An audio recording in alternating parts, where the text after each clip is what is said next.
Hey, welcome, all my right thinkers. Thanks for tuning in to check out your boy, P-Farm, thinking right out here in my lab. And I'm back in the book, Egyptian Yoga. We have, I think, chapter 15. Ooh, it's getting good. We're going to get, chapter 14, the teachings for reflection and meditation. I'm about to do my teaching thing now, so get ready, get comfortable. Let's do what we do. Rightisms, 25 rules to live by. Storytelling, story with a message. There's a message in my stories for life. I give you life lessons. You tune in and receive them. I appreciate you. We got a good thing going. Let's do what we do. Right thinking mission, and I'm on it, is to enlighten, inspire, educate, and motivate you, the individual, to a higher spiritual level of enlightenment. Right thinking's way of life through mental and spiritual discipline, practice daily, will help and guide you to obtain your goal of reaching spiritual enlightenment, aka know thyself. My mission that all right thinkers know thyself. If you're a right thinker, your goal is, to know thyself. You see where we're going with this? Let's get together. So I ask the question, do you know you? Oh, you will when I'm through. That's what I do. But it's rhetorical. If you don't have the answer for yourself, tune in. I got you. A person who knows not and knows not that they know not is foolish. Disregard them. A person who knows not and knows that they know not is simple, but you can teach them. That's why I do what I do for you. Appreciate you too. Stay tuned. I got more for you. A person who knows not and believe and think that they know is dangerous. Avoid them. I do. A person who knows and knows not that they know is spiritually asleep. I can awaken them. I'm your spiritual alarm clock here to wake you up with knowledge of self. That's what I do for you. A person who knows and knows that they know is wise. Follow them. All these persons reside in you. Right thinkers, know thyself and to my be true. Right thinkers, we in the good stuff now. I'm teaching now. This is teaching. All right, we're going to talk about selected Egyptian proverbs and the teachings. I'm going to break down what they say, ancient proverbs, hopefully give you an understanding, clear understanding, break it down for you. The sayings, we call them old sayings. They don't get old if they're not true. So these are all philosophical concepts that we're going to talk about. I'm going to take you through the stela from Abu. Then I'm going to take you over here to a few different concepts on ignorance, pain, the three causes of pain, the chains of pain. Then I'm going to go to suffering. If I got time, I got like 2 pages. Oh, I got a whole bunch of stuff. It's going to be, just a breakdown as I go through. I'll break it down for you right quick. But these are all proverbs. Excuse me.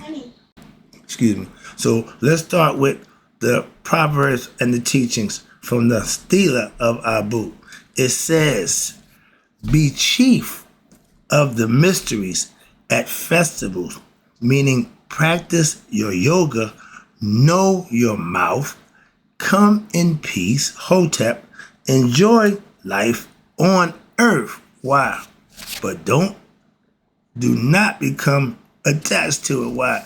It's transitory. It won't be here long. So don't get too attached to it. That's what they're telling you right there. All right. So each proverb has a meaning and a purpose. I'm going to try to give you the purpose as best I could as I break it down for you, the meaning. So now let's go. Attachments can be described as any feeling which emotionally ties one to or causes desires for an object or including a person, place, or thing. Anything that you feel sentimentally, attached to. And when we build little memorials, we got altars, things that you make sacred to yourself, okay? That's personal. And don't get too attached to it. So they try to tell you, because the erroneous promise which manifests as attachment is the idea of what? That happiness will come from something outside of oneself. Ain't going to happen. We done did that lesson. I ain't gonna go beat you over here with that one. We know that already. So thus we act in a way, that we think that will bring or hold objects close to us. Again, sentimental, getting attached to it, which we think will bring us happiness. It won't. Simply that I got a whole bunch of, no, it won't. But some of us, you can't tell that to. They want this.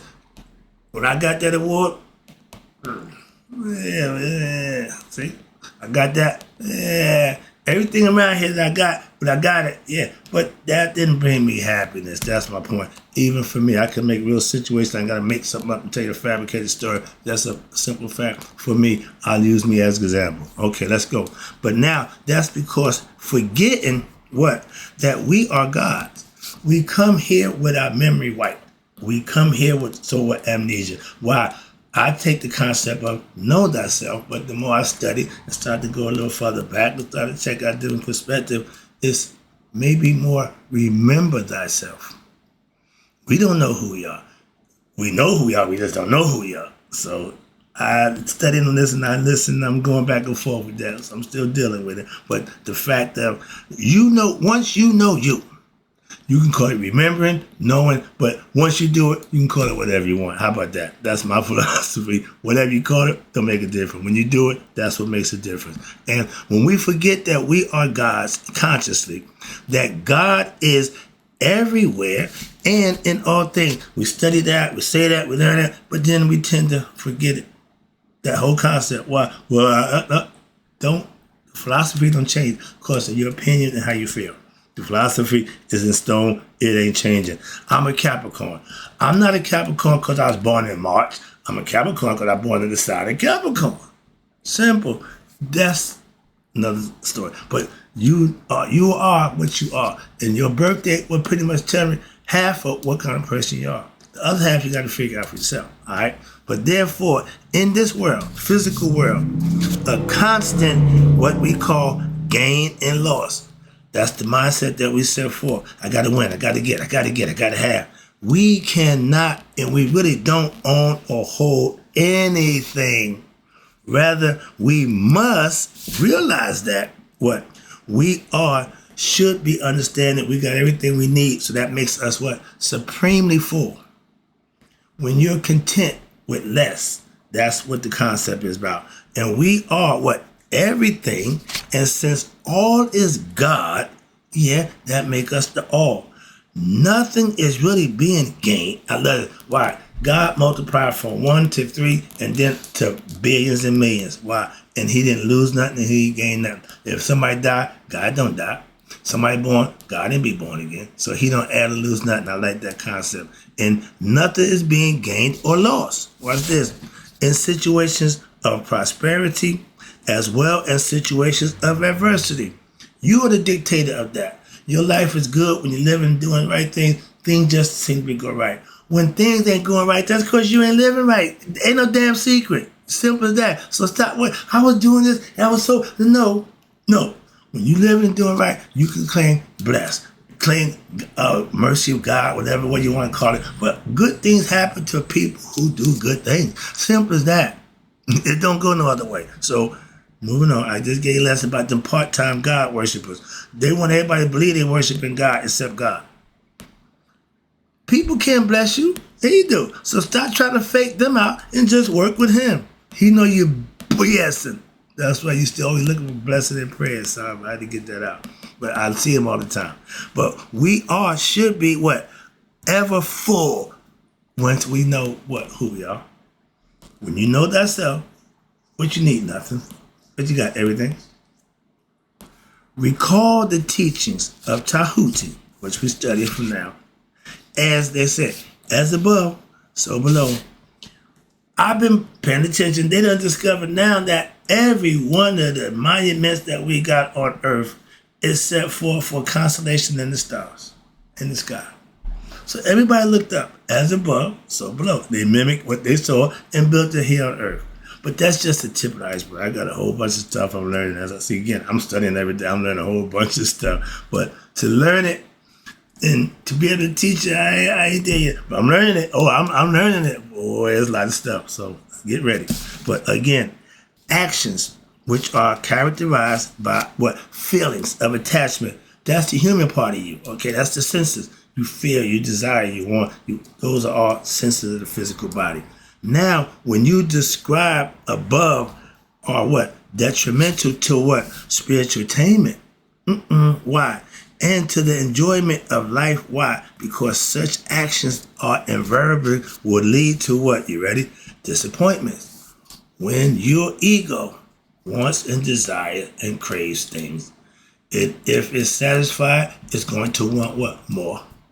If it ain't satisfied, it's going to be disappointed and it ain't going to like it. So don't satisfy the ego.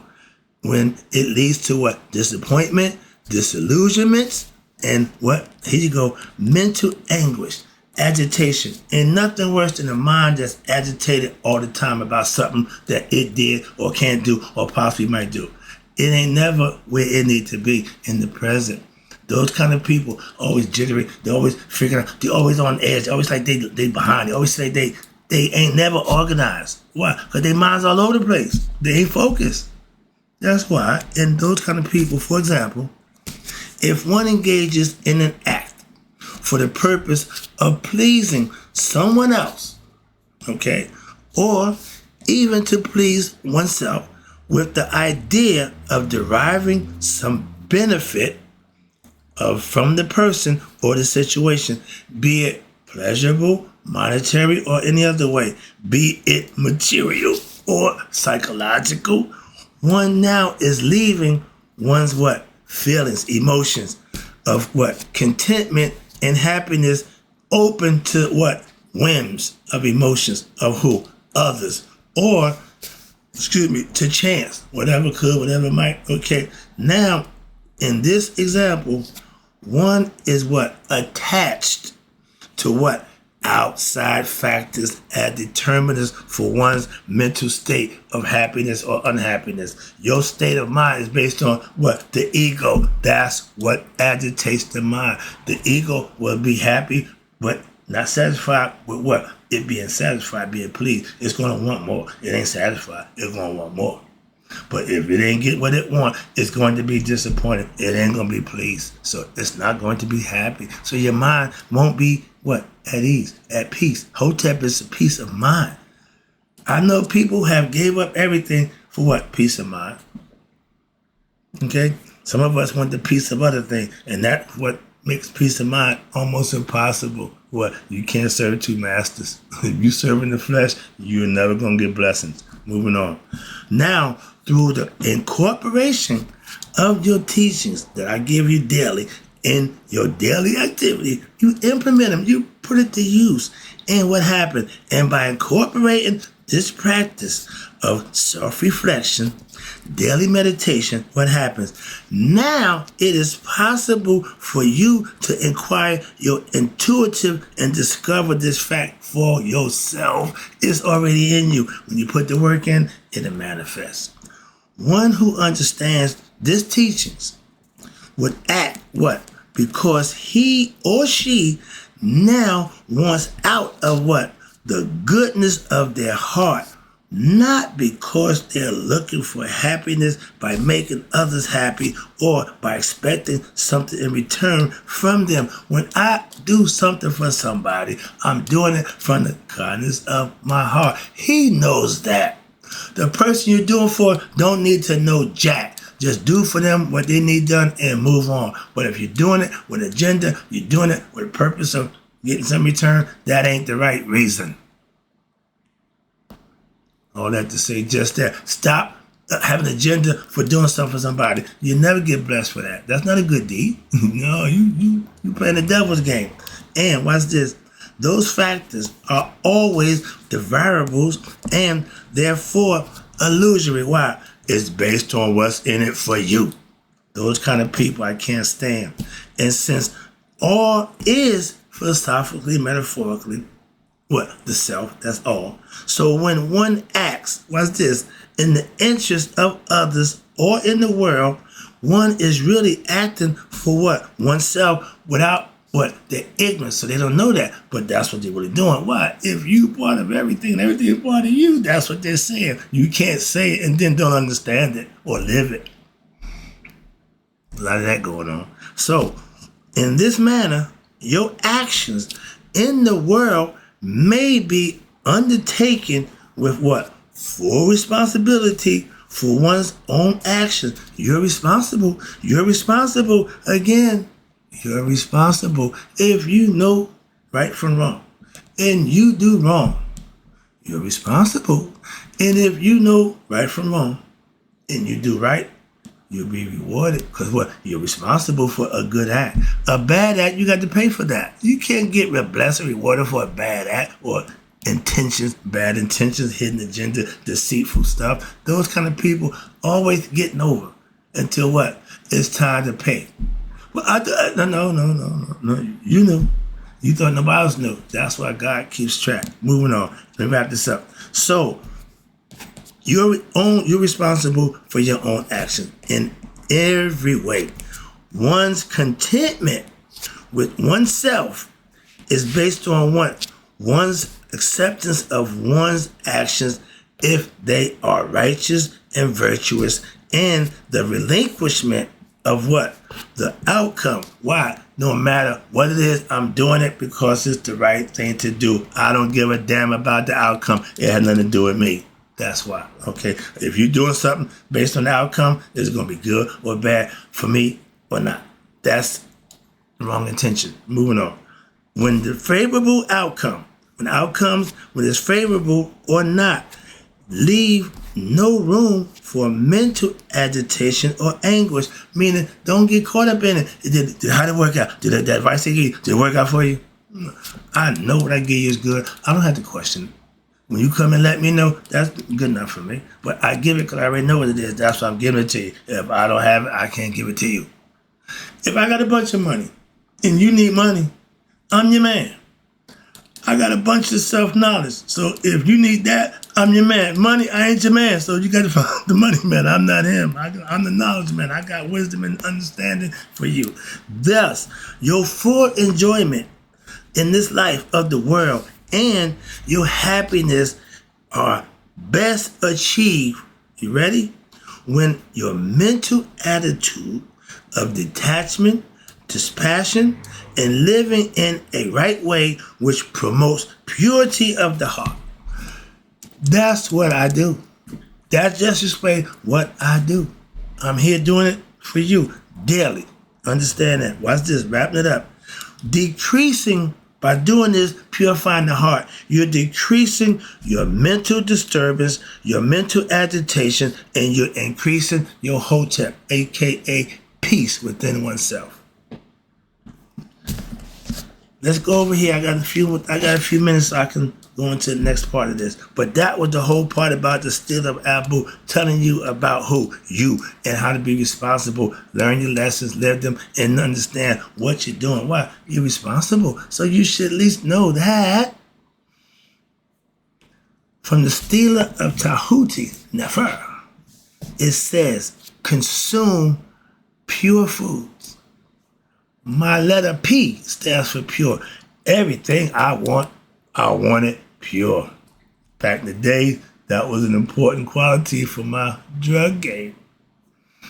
But pure thoughts, pure foods, with pure hands, you adore your celestial beings, aka your gods. Why? You become associated with wise ones. I don't want to hang out with people. If I'm the sharpest knife in the drawer, I'm the smartest guy in the room, I'm in the wrong room. Why? I'm still learning. So I want to be around people who know more than me. Simple as that. I'm not beeful. Oh, I want to be, no. My ego don't get me to that. And it says you want to associate with wise ones, aka sages, saints, prophets, and on your time, make what? Constant offerings to God. Devotion to God is something that you do in private. That's what you do between you and God, one-on-one. My meditation time, I deal with God from that aspect. And the prayer concept, I'm doing the speaking. I'm not listening when I'm praying. I'm just putting it out there, and that's how it goes. When I'm meditating, I'm communing. I'm getting information, my intuitive knowledge that makes me better for knowing who? Myself. That's what it is. And the association with sage, you get me every day. Good association is seen as what we call a primary way to accelerate your spiritual development, okay? You can't get smarter arguing with people who don't know what you're doing, understand what you're doing, or pretty don't care. So waste of time. Learn from somebody who do know, who when y'all talking, you're constantly getting good feedback, good information. In India, the process is known as satsanga. That's the disciple and student relationship. I'm the teacher. I'm the disciple. I'm the one giving the information. You tune in to receive it. That's how it's done. On ignorance, I got a few paragraphs. So let's talk about ignorance right quick. Yeah, cool. Okay, let's wrap this up with this one. Ignorance is the wickedness of the soul is ignorant. The wickedness of the soul is ignorance of itself. What's this? The virtue of the soul is having knowledge of itself. My whole fight is against ignorance. Why? I'm dispensing knowledge. That's how you defeat ignorance.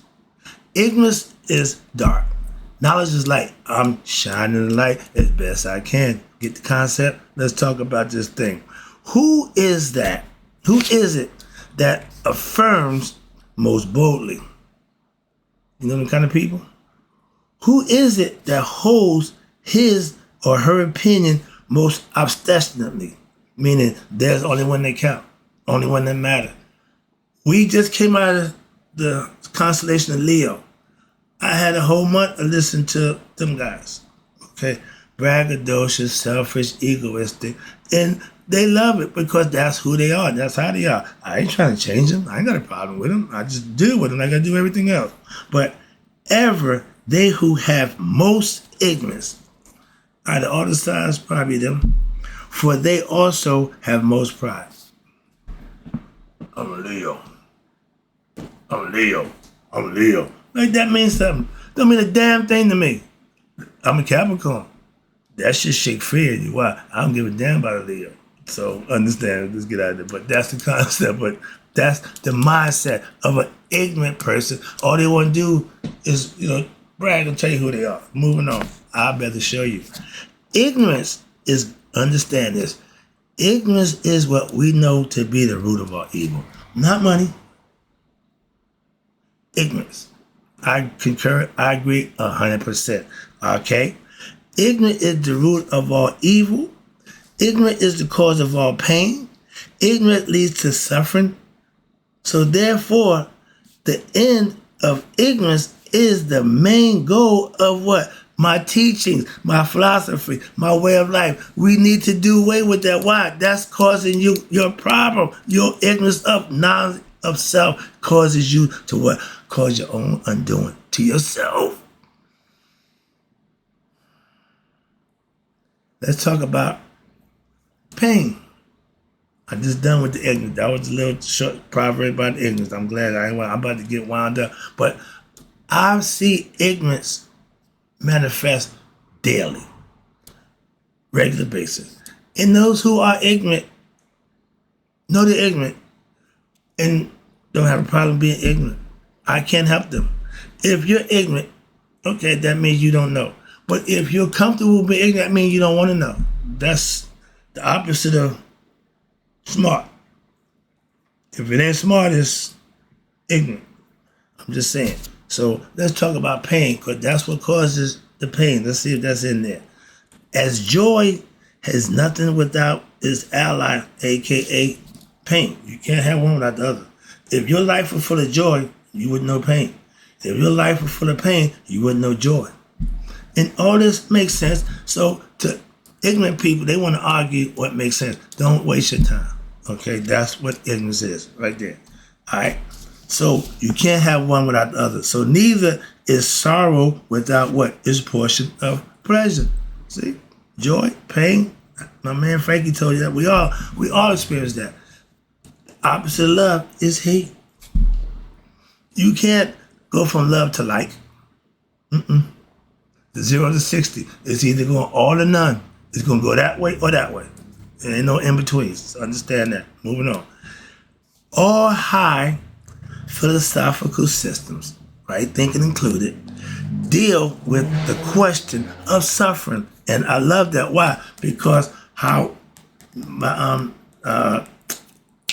Alan Watts answered it from my Zen sensei in Eastern philosophy, the Zen master. He said, Master, why do we suffer? He said, you suffer because you desire. Well, how does that from desire? He said, and what he's saying is your ignorance of yourself is the reason. But he took him around the mulberry bush till he figured out. He kept telling him, well, how do I do it? He kept taking him around and around. He said, okay. So in the end, he said, when you no longer desire, you will no longer suffer. And he figured out, he said, oh, I know, there you go. So again, suffering, the question is, if viewed honestly, all facets of life are seen to be full of what? Suffering. To get, you got to give. It's always, that give, that tug of war, that yeah. That's duality of this physical world. The spiritual world ain't built that way. Even those situations, watch this, which appear to be joyous, good, eventually what? Lead to the pain of the disappointment when it's what? When it is not possible to maintain that thing that you're doing or to repeat that high that you chase when you get. When one wishes to do so, it can't, because it's a one in a lifetime shot, one every now and then there. There's no control over that, okay? Especially if it's induced by something what? Outside of yourself. I can go into meditative mode in a heartbeat. I can go into that peace in myself in a heartbeat. Why? That's mastery. I can change my prana, my chi, all that breathing, all that I can do. That's what you learn. That's what self-mastery is all about. How to use the body. And I'm doing all right. So therefore, any pleasurable situations, when not experienced with a philosophical insight, will what? Will lead to what? Further mental agitation. And we know it to be what? Painful. Egyptian philosophy teaches what? That the cause of pain, now this is the Egyptian kind, I just told you about the Zen master. They say the cause of pain and suffering is due to ignorance. Ding, ding, ding. Ignorance is ignorant of one true self, aka your higher self. In India philosophy, the idea of pain is categorized into, they got 3 causes, and the chains of pain. That's another 6. So you got 9 causes of pain. I'm going to break down for you before I shut it down. Okay. But now in reality, we are understanding spirits, but we suffer pain because, you ready? 3 causes of pain. 1, pain caused by one's own body and mind, physical, mental dis-ease, one's own actions. You do something to cause your own pain. First, that's number 1. Number 2, pain caused you by others. Sometimes you can't prevent that. Every now and then, somebody get the best of you. I come from that's taking an ass whooping. Okay, then somebody calls you guys pain caused by somebody else. But we can live with an ass whooping. A gunshot, and that's death. So back in the day, hand-to-hand combat was all right. Number 3 caused the pain. Pain caused by acts of God. Nature. Hurricanes, earthquakes, okay, apocalypse. When Atlantis, they woke up that morning, they didn't know that could be last morning they wake up in Atlantis, okay? I tell people you go sleep behind the wheel sometimes, you wake up dead. Moving on, conceptually. But now let's talk about the quick change of pain. Oh Lord, oh man, let me wrap this up. Okay, quick change of pain. It's 6 of them. All right, let's go. We come into a physical body. The body gonna endure some pain. We come into a body because there is mental agitation.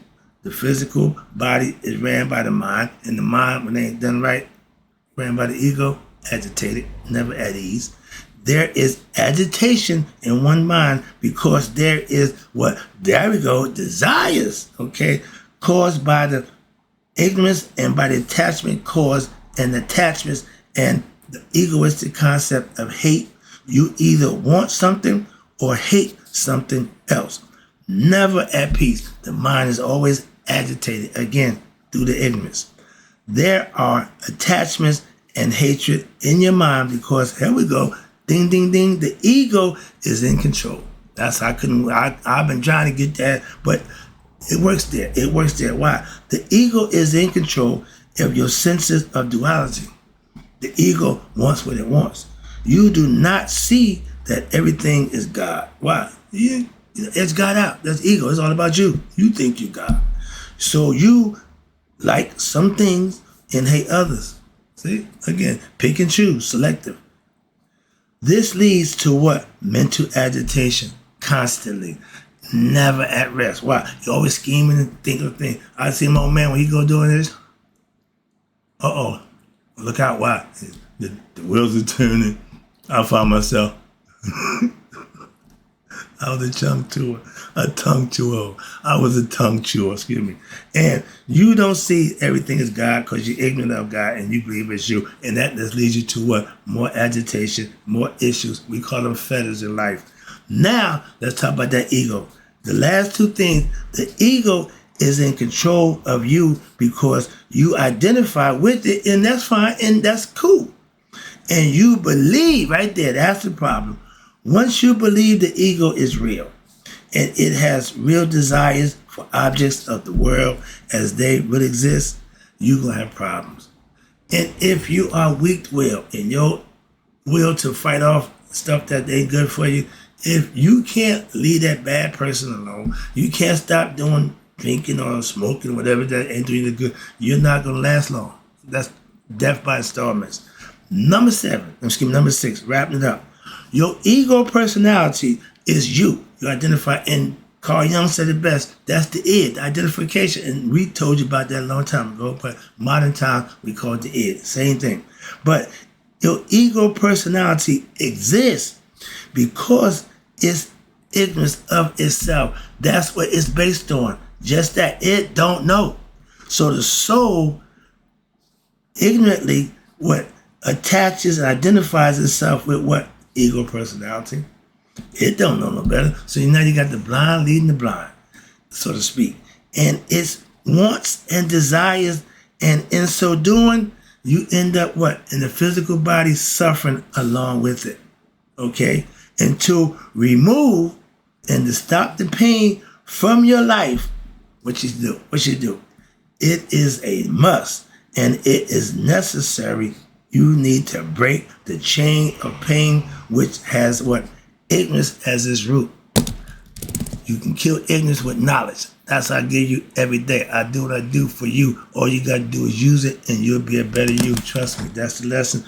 I'm just getting started. We about to go to some next level. But right now, right thinkers, may you all live to be 100. Me, 100 minus a day. So I never know that my right thinkers who understand where pain and suffering comes from have passed away. I'll be right back with the suffering part.